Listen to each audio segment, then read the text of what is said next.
सालों पहले एक नगर में एक बुद्धिमान राजा राज्य करता था। उनकी बुद्धि और होशियारी की चर्चा दूर दूर तक थी। राजा कभी भी बिना सोचे समझे कुछ नहीं कहता और न ही किसी आरोपी की बात सुने बिना उसे सजा सुनाता था। उसकी बुद्धिमत्ता के चर्चे सुनकर आसपास के राजा, रानियां और राजकुमारी आदि उनसे जलते थे। इसी जलन के चलते सभी उस राजा की बुद्धिमत्ता की परीक्षा लेने के लिए नए नए तरीके अपनाते थे। हर बार राजा दूसरे राज्य के शासकों द्वारा ली गई परीक्षा में खरा उतरकर खुद को होशियार और योग्य राजा साबित करता था।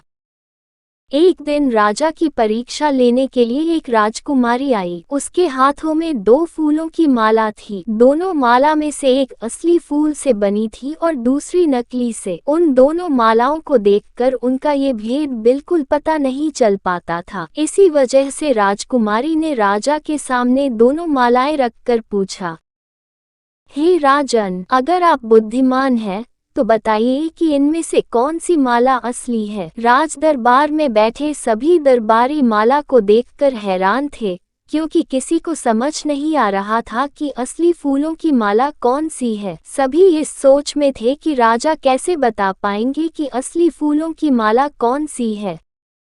राजा भी माला को देखकर परेशान होने लगे। उसी वक्त उनके दिमाग में कुछ तरकीब आई। उन्होंने तुरंत अपने एक सेवक से कहा, बगीचे की खिड़कियों को खोल दो।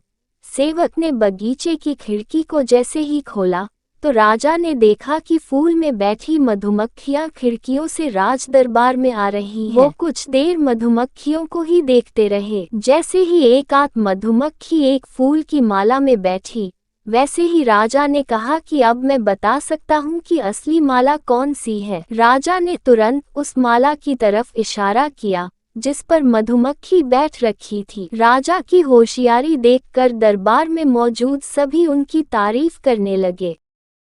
सभी कहने लगे कि हर राज्य को आपके जैसे ही बुद्धिमान राजा की जरूरत है। राजकुमारी भी राजा के बुद्धिमत्ता देखकर खुश हो गई। उसने भी बुद्धिमान राजा की तारीफ में कुछ शब्द कहे और वहां से अपने राज्य की ओर निकल पड़ी।